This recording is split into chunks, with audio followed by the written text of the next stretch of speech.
Once upon a time, everyone in America was fixated on Joey Heatherton, a stunning sex icon on television whose every appearance was enough to ignite the stage. However, few people were aware of the reality hidden beneath that glitz. Her life took an eerie turn: a marriage to Lance Rensel, a man later involved in startling scandals, contentious arrests, and a successful profession that abruptly stalled before gradually fading away in silence. It was because of what transpired behind the scenes that everything changed, not because she lost her talent. What actually caused such a dazzling star to lose prominence? What is the truth that Hollywood refuses to discuss? Born in New York City on September 14, 1944, Johanna Heatherton was raised in an incredibly creative family. Her father, Ray Heatherton, was a well-known Broadway performer and a television pioneer who was particularly adored by viewers for the enduring children's show The Merry Mailman. Ray met her mother, Davney, a gifted dancer, while they were both acting in the musical Babes in Arms. From an early age, Heatherton's creative spirit was fostered by this richly artistic milieu. Her family gave her the loving moniker Joey when she was younger, a well-known combination of Johanna and Davney. Her early years were influenced by discipline and rigorous artistic training in addition to the warmth of her family. Heatherton received her education in a regimented and conventional setting at the Catholic St. Agnes Academy. But what really shaped who she became was her artistic training outside of the classroom. Heatherton started ballet lessons at the Dixon McAfee School of Dance when she was 6 years old. She had the chance to train under George Balanchine, one of the most important choreographers of the 20th century, because to her early enthusiasm and talent. She didn't end there. She progressively developed a solid basis as a true performing artist by branching out into acting, vocal performance, and modern jazz dance. Growing up with her brother Dick, who went on to become a DJ, Heatherton was surrounded by media, music, and theater. A confident and graceful Davney Heatherton prepared to enter the entertainment industry where she would eventually flourish as a symbol of beauty and talent in Hollywood, was shaped by a combination of artistic discipline, family tradition, and a creative environment. Her father was the star of the well-liked children's show, The Merry Mailman, where she made her broadcast debut. This was more than just a chance. It marked the start of her early experience with cameras, viewers, and the fast-paced nature of the television industry. When Heatherton joined the cast and served as an understudy in the popular Broadway musical The Sound of Music in 1959, at the age of just 15, she accomplished her first significant professional achievement. Despite being merely an understudy, she gained considerable notoriety in the theatrical industry by participating in one of the most well-known performances of the era. During this time, she also started to demonstrate that she was more than just a TV star's daughter. She had real potential as a young artist.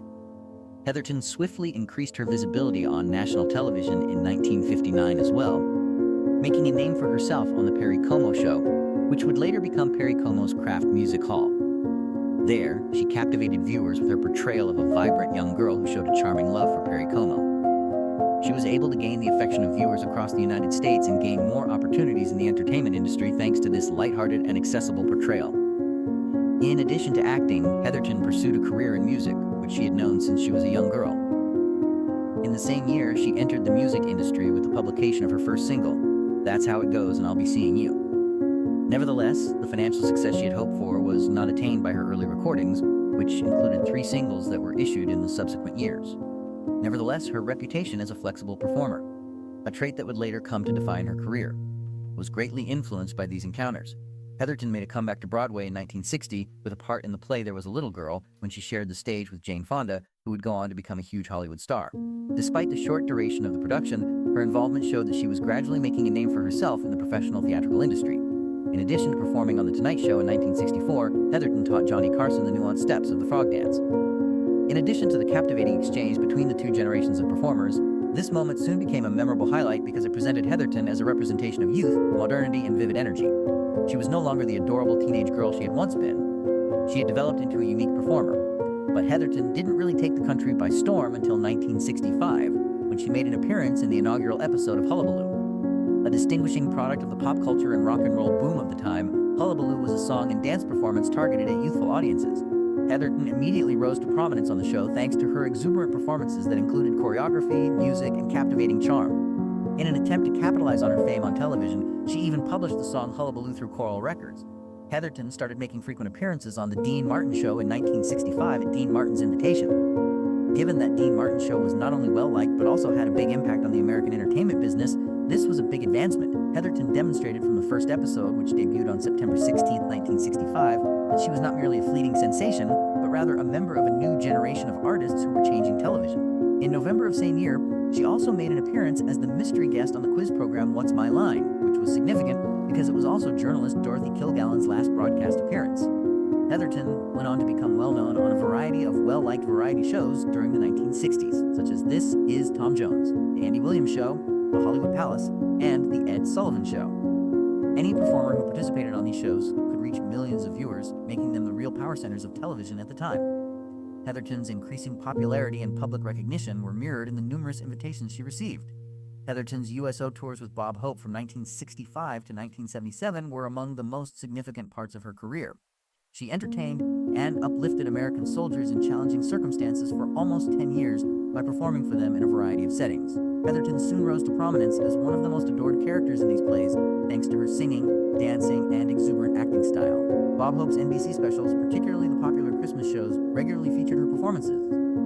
This was more than amusement. It contributed to the development of her reputation as a cultural figure strongly associated with the mood of the time. Heatherton continued to advance her acting career by appearing in a number of television shows, including Mr. Novak, The Virginian, The Nurses, I Spy, and It Takes a Thief, in addition to her appearances on variety shows.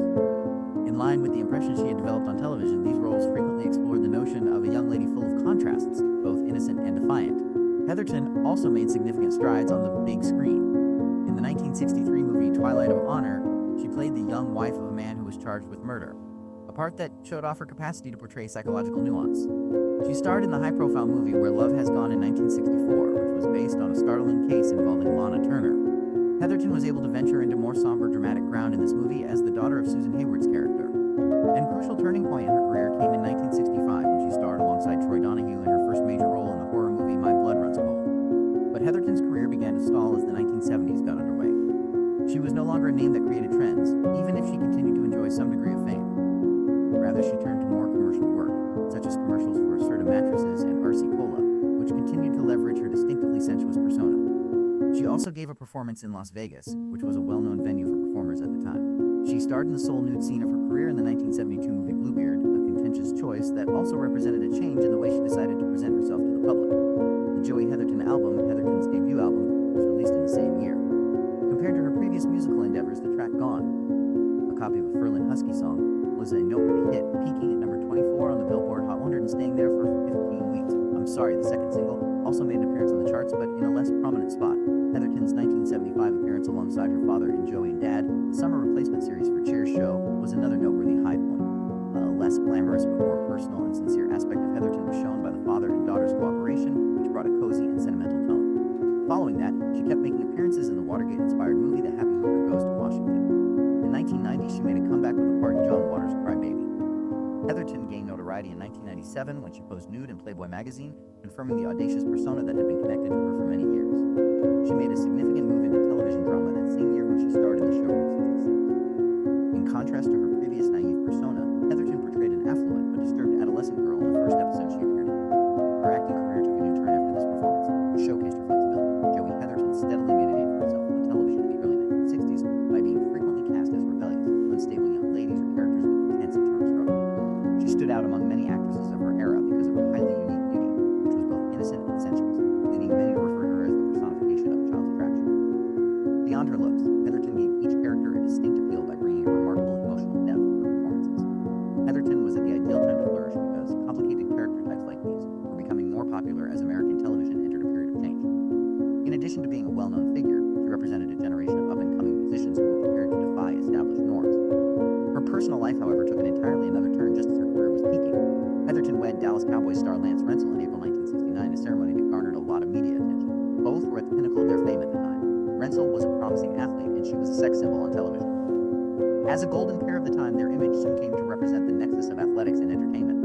The marriage appeared to be a contemporary fairy tale on the surface, but it also marked the beginning of a whole new chapter in Heatherton's life as the distinction between emotional pain and professional accomplishment began to blur. However, a little more than a year later, everything fell apart in a way that nobody could have foreseen. The public was outraged when Rensel was arrested in November 1970 in relation to a major scandal involving a juvenile. In addition to being a personal controversy, it quickly gained national media attention, drawing scathing criticism and close examination. Later, Rensel entered a guilty plea, consented to mental health therapy, and was placed on probation. But for Heatherton, this shock represented a deep emotional collapse rather than just a scandal. Heatherton formally filed for divorce in September 1971. Although the marriage ended in 1972, its effects persisted for much longer. Many thought that her life and career had drastically changed as a result of this shock. Heatherton was a star during the height of her stardom, but her image was eclipsed by personal strife more than a lack of aptitude.